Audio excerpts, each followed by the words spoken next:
सभी को नमस्कार। कल हमने वृद्धावस्था में होने वाले शारीरिक परिवर्तनों के बारे में चर्चा की थी। आज हम इसी टॉपिक को आगे बढ़ाते हुए वृद्धावस्था के लिए पोषक तत्वों की आवश्यकता क्या होती है उस पर चर्चा करते हैं, अर्थात nutritive requirement for all people. इसमें हमें कौन कौन से पोषक तत्व कितनी मात्रा में देने चाहिए, उनके किन किन स्रोतों के द्वारा उनको प्राप्त किया जाता है, इन सब पे अपन चर्चा करेंगे। तो सबसे पहले अपन कैलोरी की कितनी आवश्यकता होती है इस पे चर्चा करते हैं। तो कैलोरी वृद्धावस्था में शरीर के कोशों, तंतुओं, ऊतकों की टूट फूट बहुत अधिक होती है तथा निर्माण की क्रिया भी नहीं के बराबर होती है। शारीरिक क्रियाशीलता भी काफ़ी कम हो जाती है, इसलिए हमें ऊर्जा की आवश्यकता क्या होती है, कम होती है। अतः वृद्धावस्था में जो साधारण परिश्रम करने वाले प्रौढ़ व्यक्ति की कैलोरी की मांग की तुलना में 25% कम ऊर्जा की हमें आवश्यकता होती है। इसलिए 35 से 55 वर्ष की आयु के बीच प्रत्येक 10 वर्ष में 5%, 55 से 75 वर्ष की आयु के बीच प्रत्येक 10 वर्ष में 8% तथा 75 वर्ष के बाद प्रत्येक 10 वर्ष में 10% कैलोरी कम दी जाती है, परंतु किसी भी दशा में 1200 किलो कैलोरी से कम नहीं देना चाहिए। पूर्णतः बिस्तर पर रहने वाले रोगी को भी 1000 किलो कैलोरी से कम नहीं दे। अब हम आते हैं NRC USA ने वृद्ध पुरुष के लिए 2400 किलो कैलोरी तथा वृद्ध महिला के लिए 1700 किलो कैलोरी की प्रस्तावना की है। यूके की जो एक्सपर्ट पैनल है उन्होंने 2300 किलो कैलोरी वृद्ध पुरुष के लिए बताई है और 2050 किलो कैलोरी प्रतिदिन वृद्ध महिला के लिए कैलोरी की मात्रा की आवश्यकता बताई है। मतलब पर डे इतना तो ज़रूरी होती ही है। ICMR के जो भोज्य विशेषज्ञ थे उन्होंने वृद्ध महिला के लिए 1700 किलो कैलोरी की प्रस्तावना की है। ठीक है, अब हम आते हैं कि कैलोरी तो इसके अनुपात में अपन दे देंगे, लेकिन प्रोटीन कितनी आवश्यकता होती है। देखो, वृद्धावस्था में शरीर के तंतुओं की टूट फूट अधिक होती है और तंतुओं की मरम्मत के लिए प्रोटीन आवश्यक होता है। और प्रोटीन यदि प्राणीज स्रोत से लिए जाए तो बेहतर होते हैं। प्रोटीन की पूर्ति के हेतु अगर दाल, दूध, सोयाबीन, मांस, मछली, अंडा आदि भोज्य पदार्थ को अपने आहार में अगर सम्मिलित करें तो प्रोटीन की पूर्ति काफ़ी हद तक हो जाती है। क्या होता है, वृद्धावस्था में वैसे भी पाचन तंत्र कमज़ोर हो जाता है। इस कारण वृद्ध व्यक्ति जो होते हैं वो बहुत कम मात्रा में भोजन ग्रहण करते हैं। वे दूध भी कम मात्रा में लेना पसंद करते हैं, जबकि दूध क्या होता है, सर्वोत्तम आहार होता है। इसमें समस्त पोषक तत्व होते हैं। इसके सेवन से प्रोटीन के साथ साथ calcium, phosphorus, vitamin A, vitamin D की भी पूर्ति हो जाती है। इसलिए वृद्ध व्यक्तियों को अपने आहार में प्रोटीन जरूर लेना चाहिए। ठीक है, शरीर के भार के मुताबिक प्रतिदिन 1 ग्राम प्रोटीन पर केजी बॉडी वेट के अनुसार ग्रहण करना चाहिए। ICMR के जो भोज्य विशेषज्ञ हैं उन्होंने वृद्ध पुरुष के लिए 55 ग्राम प्रोटीन तथा वृद्ध महिला के लिए 45 ग्राम प्रोटीन पर डे देने की प्रस्तावना की है। ठीक है, आया आपको समझ में कैसे प्रोटीन और कितनी देना चाहिए और किन किन सोर्सों के द्वारा देनी चाहिए। ठीक है, अब वसा पर आते हैं। वृद्धावस्था में वसा का प्रयोग बिल्कुल कम करना चाहिए, क्योंकि वसा के सेवन से बहुत अधिक मोटापा बढ़ जाता है। मोटापे के कारण कई तरह की बीमारियां भी हो जाती है, जैसे मधुमेह, रक्तचाप पे, उच्च रक्तचाप पे आदि इस तरह की बीमारियां हो जाती है। अधिक वसा के सेवन से अधिक ऊर्जा मिलती, जो शरीर के वसी ऊतकों में जमा होकर हमारे वजन को भी बढ़ा देती हैं। वजन बढ़ने से भी अनेक बीमारियां हो जाती है। साथ ही वसा जो होती है देर से पचती है। वृद्धावस्था में हमारा पाचन तंत्र भी कमज़ोर हो जाता है। पाचक रस का स्त्रवण भी क्या होता है, बहुत कम मात्रा में होता है। परिणाम स्वरूप उल्टी या कब्ज ऐसी शिकायतें भी हो जाती है।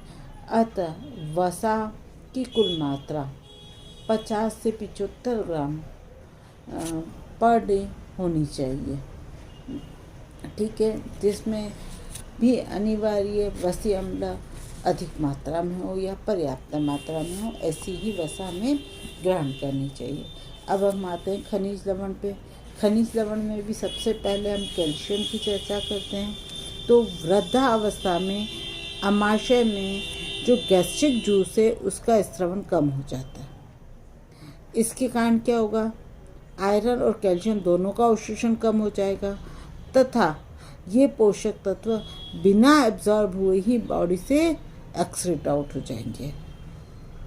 हमारी जो वृद्ध व्यक्ति होते हैं उनकी अस्थियां भी कमज़ोर और भुरभुरी हो जाती है, क्योंकि उनमें कैल्शियम खुरच के निकल जाता है। कई बार अस्थि विकृति या ऑस्टियोपोरोसिस जैसे रोग भी हो जाते हैं इन लोगों को। अतः उनके आहार में हमें कैल्शियम पर्याप्त मात्रा में देना चाहिए। एनआरसी और यूएसए ने वृद्ध व्यक्तियों के लिए 0.8 ग्राम कैल्शियम की दैनिक मांग की प्रस्तावना की है, और यूएसए के जो एक्सपर्ट पैनल है तथा आईसीएमआर के जो भोज्य विशेषज्ञ हैं उन्होंने वृद्ध महिला और वृद्ध पुरुष के लिए 0.5 ग्राम पर डे कैल्शियम की प्रस्तावना की है, ठीक है। इसके लिए उन्हें दूध लो, दही लो, छाछ लेना चाहिए। इसके अतिरिक्त हरी पत्तेदार सब्जियों में भी कैल्शियम बहुत अच्छे मात्रा में पाया जाता है, और साथ ही में अंडा है, पनीर है, दही है, सोयाबीन है, इसमें भी कैल्शियम अच्छा होता है। अतः इसे पर डे व्यक्ति के आहार में, वृद्ध व्यक्ति के आहार में सम्मिलित करना चाहिए। फिर अब हम आते हैं लोहे पर। जो वृद्ध व्यक्ति होते हैं उनमें लोहे की कमी भी हो जाती है, उन्हें एनीमिया अधिक देखने को मिलता है, और इसका रीज़न हम या तो यूँ कह सकते हैं कि वृद्ध व्यक्ति जो होते हैं आहार के प्रति लापरवाह भी हो जाते हैं, और वृद्धावस्था में फिर उन्हें चक्कर आना, आँखों के सामने अंधेरा आना, चेहरा, आँखें, नाखून सफ़ेद हो जाना, भूख कम लगना आदि चीज़ें दिखाई देने लगती है। और ये सब चीज़ें क्यों होती है, एनीमिया की वजह से होती है। अतः आहार में आयरन युक्त भोज्य पदार्थ जो है अवश्य रूप से सम्मिलित करना चाहिए। और एनआरसी और यूएसए तथा यूके के जो एक्सपर्ट पैनल है उसने महिला व पुरुष के लिए 10 मिलीग्राम प्रतिदिन लोहे की आवश्यकता बताई है। आईसीएमआर जो इंडिया है उसके जो भोज्य विशेषज्ञ हैं उन्होंने 20 मिलीग्राम पुरुष के लिए तथा 30 मिलीग्राम महिला के लिए आयरन की पर डे की आवश्यकता प्रस्तावित की है। अच्छा, अब इसके बाद हम आते हैं विटामिन्स में भी सर्वप्रथम विटामिन ए की चर्चा करते हैं। तो वृद्धावस्था में व्यक्ति अवश्य ही कोई न कोई विटामिन की कमी से होने वाले रोगों से ग्रसित होता है, इसलिए सभी विटामिन्स की आवश्यक मात्रा आहार में ज़रूर शामिल करना चाहिए। आहार में विटामिन ए है, डी है, सी है, के है, बी कॉम्प्लेक्स है, इसकी मात्रा पर्याप्त होनी चाहिए। आँखों तथा त्वचा के स्वास्थ्य के लिए विटामिन ए आवश्यक होता है। वृद्धावस्था में हम देखते हैं कि व्यक्ति को दिखना कम हो जाता है, उसे धुंधला दिखता है, तो विटामिन ए उसके आहार में पर्याप्त मात्रा में देना चाहिए। एनआरसी और यूएसओ के जो विशेषज्ञ हैं उन्होंने वृद्धों के लिए 1000 म्यूजी प्रतिदिन विटामिन ए की प्रस्तावना की है। आईसीएमआर इंडिया के जो भोज्य विशेषज्ञ तथा यूके के जो एक्सपर्ट पैनल है उन्होंने 750 म्यूजी पर डे विटामिन ए की प्रस्तावना की है। अब इसके लिए उन्हें हरे पत्तेदार सब्जियां खिलाओ, पीले फल खिलाओ, दूध है, अंडा है, मक्खन है आदि विटामिन ए के बहुत अच्छे सोर्स होते हैं और इन्हें पर डे हमें आहार में सम्मिलित करना चाहिए। अब हम आते हैं बी कॉम्प्लेक्स समूह के विटामिन के लिए। बेरी स्कर्वी, पेलेग्रा रोग आदि जो रोग हैं उनसे बचने के लिए हमें क्या करना चाहिए? बी कॉम्प्लेक्स समूह के विटामिन अधिक मात्रा में लेना चाहिए। वृद्धावस्था में नाड़ी संस्थान भी कमजोर हो जाते हैं, इसके कारण उनको सूंघने की क्षमता, देखने की क्षमता, सुनने की क्षमता, स्वाद की क्षमता भी कम हो जाती है, वो भुलक्कड़ हो जाते हैं और इसलिए उनके आहार में विटामिन बी कॉम्प्लेक्स अधिक मात्रा में देना चाहिए। इसके लिए खमीरे, साबुत अनाज है, मूंगफली है, तिल है, अंकुरित चना है आदि में बी कॉम्प्लेक्स अच्छा होता है और इन्हें आहार में सम्मिलित किया जाना चाहिए। एनआरसी और यूएसए ने वृद्धों के लिए 1.1 से 1.2 मिलीग्राम थायमिन, 1.5 से 1.7 मिलीग्राम राइबोफ्लेविन, 13 से 16 मिलीग्राम निकोटिनिक एसिड और 400 म्यूजी फॉलिक एसिड तथा 6.0 म्यूजी विटामिन B12 की दैनिक मांग की प्रस्तावना की है। यूके के जो एक्सपर्ट पैनल हैं उन्होंने वृद्ध महिला और पुरुष के लिए 0.8 से 0.9 मिलीग्राम थायमिन, 1.3 से 1.7 मिलीग्राम राइबोफ्लेविन और 15 से 18 मिलीग्राम जो है निकोटिनिक एसिड की दैनिक मात्रा प्रस्तावित की है।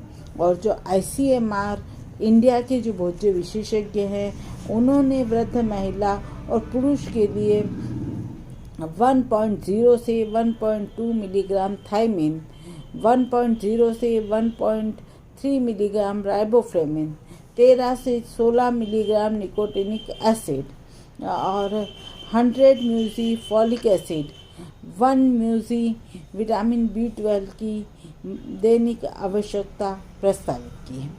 ठीक है, अब आते हैं हम विटामिन सी। अब देखो, मसूड़ों और दांतों के स्वास्थ्य, त्वचा के स्वास्थ्य तथा रोगरोधन शक्ति बढ़ाने के लिए आहार में विटामिन सी होना बहुत ज़रूरी है। विटामिन सी के अभाव में क्या होता है, वृद्धों में इम्यूनिटी पावर कम हो जाता है और सर्दी, जुकाम, बुखार, फ्लू जैसी बीमारियों से शीघ्रता से पीड़ित हो जाते हैं। इसलिए उनके आहार में नींबू है, संतरा है, अमरूद है, आंवला है, जो भी खट्टे फल है जिसमें विटामिन सी अधिक होता है उन्हें सम्मिलित करना चाहिए। अब हम आते हैं विटामिन डी। कैल्शियम तथा फास्फोरस के अवशोषण के लिए विटामिन डी का होना आवश्यक होता है। विटामिन डी का अच्छा स्रोत होता है प्रातःकालीन सूर्य की किरणें। यदि वृद्ध व्यक्ति चलने फिरने टहलने में असक्षम है तो आहार के माध्यम से उसे विटामिन डी देना चाहिए। कॉड लिवर ऑयल में भी विटामिन ए बहुत अधिक मात्रा में होता है, अतः वृद्ध व्यक्ति को इसको भी देकर इसकी पूर्ति की जा सकती है। अब इन पोषक तत्वों के साथ साथ जल की भी वृद्धावस्था में अत्यंत आवश्यकता होती है। जल के महत्व को अगर देखा जाए तो शरीर की विभिन्न क्रियाओं के समुचित संपादन के लिए जल बहुत आवश्यक होता है, इसलिए जल उसे पर्याप्त मात्रा में देना चाहिए। जल की पूर्ति के लिए आहार में दूध, फलों का रस, सब्जियों का सूप, छाछ, लस्सी, शिकंजी, शरबत आदि आहार में देना चाहिए। विशेषकर गर्मी में पानी की मांग बढ़ जाती है क्योंकि शरीर में बहुत अधिक मात्रा में उनके शरीर से पसीना निकलता है और जिससे जल का निष्कासन अधिक हो जाता है, अतः पानी का भी अधिक मात्रा में उसको सेवन करना चाहिए। अब रेफ्रिजरेस या रेशे, वृद्धावस्था में हमने देखा कि कॉन्स्टिपेशन अधिकतर होता है क्योंकि जो लार्ज इंटेस्टाइन है उनकी जो पेशियाँ हैं वो कमज़ोर हो जाती है, उनमें शिथिलता हो जाती है जिसके कारण कब्ज होता है। और कब्ज की स्थिति को सुधारने के लिए आहार में हमें रेफ्रिजरेस युक्त भोज्य पदार्थ देना चाहिए। फल दो, हरी पत्तेदार सब्जियाँ दो, नरम सब्जियाँ दो, भिंडी है, तुरई है आदि में रेशा पर्याप्त मात्रा में होता है, अतः आहार में रेशे युक्त भोज्य पदार्थों को हमें सम्मिलित करना चाहिए।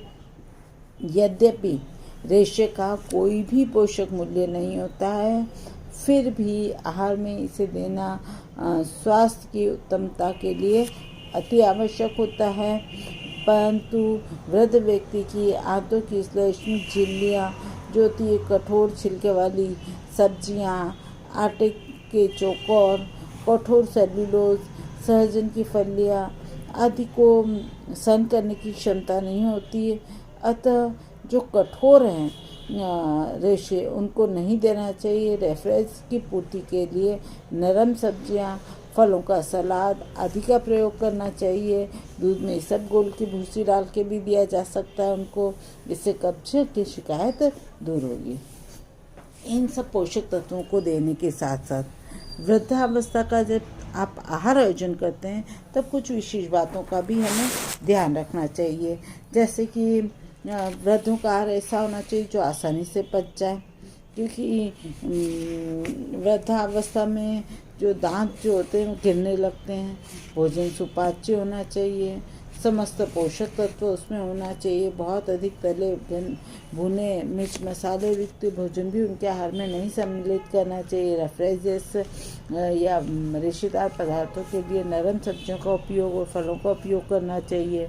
वृद्ध की जो रुचि है उसके अनुसार उसे भोजन परोसना चाहिए ताकि वो प्रसन्नता से खा लें। तरल तथा अर्ध तरल भोज्य पदार्थ को आहार में अधिक से सम्मिलित करना चाहिए, जैसे कि सूप है, फलों का रस है, दलिया है, खिचड़ी आदि। फिर उसके बाद आहार का जब आयोजन करते हैं तब कैलोरी मूल्य पर भी विशेष ध्यान देना चाहिए। वृद्ध व्यक्ति को उतनी ही कैलोरी मिलना चाहिए जितनी उसको आवश्यक है। अस्थि विकृति या एनीमिया से बचने के लिए दूध और दूध से बने व्यंजन पर्याप्त मात्रा में दो। यकृत, मांस, हरी सब्जियां आदि भी अधिक मात्रा में आहार में देना चाहिए। कब्ज से बचने के लिए नरम रेशेदार भोज्य पदार्थों को आहार में सम्मिलित करना चाहिए। भोजन को बदल के दो ताकि भोजन के प्रति उसकी रुचि क्या हो, बनी रहे। बासी खुले भोजन को कभी नहीं ग्रहण करना चाहिए। प्रोटीन की पूर्ति के लिए आहार में पर्याप्त प्राणिज भोज्य पदार्थ जैसे कि अंडा है, दूध है, मांस है, मछली है, यकृत है या फिर दालों को सम्मिलित करना चाहिए। पानी पर्याप्त मात्रा में उसको देना चाहिए। विटामिन सी की अगर पूर्ति करना है तो नींबू, संतरा, आंवला, अमरूद, अन्य खट्टे फलों को आहार में सम्मिलित करना चाहिए। अब इन सब बातों का अगर हम भोजन बनाते समय ध्यान रखें तो व्यक्ति क्या भोजन आसानी से कर लेता है। इसके बाद भी आहार लेने के बाद उसे हल्के फुल्के सैर भी करना चाहिए। रात को सोने के पूर्व गर्म दूध देना चाहिए और कभी भी आहार में एक रास्ता नहीं होना चाहिए। और साथ ही में कैल्शियम युक्त भोज्य पदार्थों को भी आहार में सम्मिलित करना चाहिए। गैस उत्पन्न करने वाले भोज्य पदार्थों को भी देना चाहिए। अधिक खट्टा और सूखा भोज्य पदार्थ भी आहार में उनके सम्मिलित नहीं करना चाहिए। इन सब बातों का ध्यान रखते हुए वृद्ध व्यक्ति के एक दिन का आहार आयोजन कर सकते हैं हम, या प्रतिदिन आहार आयोजन कर सकते हैं। ठीक है, आया आपको समझ में कि वृद्ध व्यक्ति के आहार का आयोजन हम किस प्रकार करेंगे और कौन से पोषक तत्व कितनी मात्रा में देंगे और किन किन पदार्थों से ये पोषक तत्व जो वृद्ध व्यक्ति के लिए आवश्यक है वो मिल सकते हैं। ठीक है, आया समझ में? धन्यवाद।